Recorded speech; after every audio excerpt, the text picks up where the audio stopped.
आज सीता नवमी, सीता ठाकुराणी जन्मदिन। उद्भव स्थिति संहारकारिणी क्लेशहारिणी नच श्रेयस करी सीतांग नतोहं राम वल्लभा। महाकाली, महालक्ष्मी, महासरस्वती तीन तत्व एकाठी हेले माँ सीता। माँ सीता अजोनिजा जोनि जन्म नुहंती स्वयं जाता। किपरि भूमि जात होइछंती। राजा जनक, दिव्यद्रष्टा जनक, कृपासिद्ध पुरुष जनक, योगीश्रेष्ठ परम भक्त राजा जनक भूमि कर्षण कला बेले लंगल मुनरु भूमिरु कर्षण अवस्था माँ जन्मलाभ करथिले।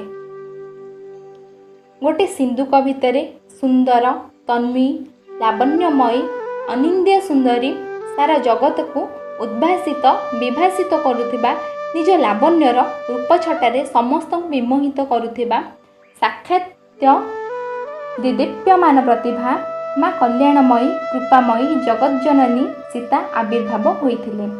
तेणु तांको नाँ हेउछि भूमिजा। तांको तिथि हेउछि 9। देखंतु सांकेतिक सूत्र। राम जन्म होइथिले नवमी तिथिरे, सीता जन्म होइथिले नवमी तिथिरे विवाह कले। कृष्ण जन्म होइथिले अष्टमी तिथिरे, राधा जन्म होइथिले मध्य अष्टमी तिथिरे।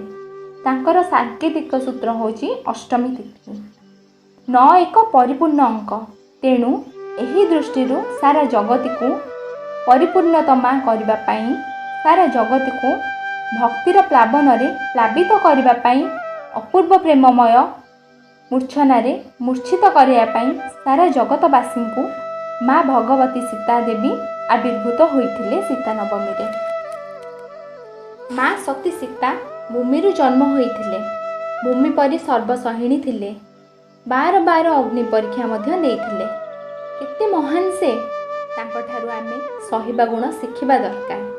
प्रत्येकटी नारी सहनशील हेबा उचित। जदि घरे नारीर सहिबा शक्ति न थाए, सेही घर नष्ट होई जाए, कलह सृष्टि हुए। धैर्य एवं सहनशील शक्ति ही घर को आशीर्वाद भली कार्य करिथाए।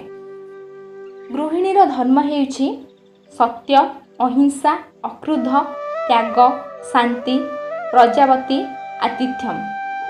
आतिथ्यम सेवा धर्मम। यदि गृहिणीटी 12 मासे 13 ओषा करुची, किछि न कले स्वामीर सेवा करिब, ताहा ही सबुठु बड़ तप। सेवा प्रतिव्रता हेउछि पतिव्रतं यस्य समम पतिव्रता यस्य सा प्रतिव्रता। ओडिया रे कुहा जाए 12 मासे तोर सगड़े ओषा के गणी पारी, निज पाई हेले गोटे त नाही पर उपकारी। पति सेवा व्रतं क्रीडं पति सेवा वरं तपः। स्वामीर सेवा करिबा परम तपस्या। सकल तीर्थ तो चरणे बद्रिका जीवी कि कारणे। सीता कहिथिले पति को जेतेबेले तांको वन को नेबा पई रामचंद्र राजी ही नथले।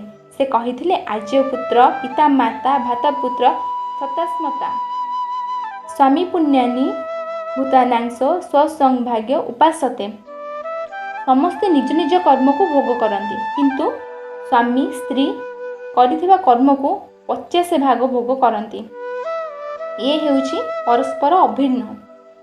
सेथिपाई 14 वर्ष वन को गले माँ सीता स्वामी सहित।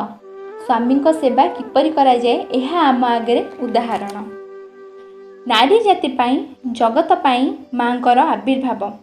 प्रेम घन मूर्तिमयी माँ भगवतींकर ये हेउछि एक परम आह्वान सीता नवमी।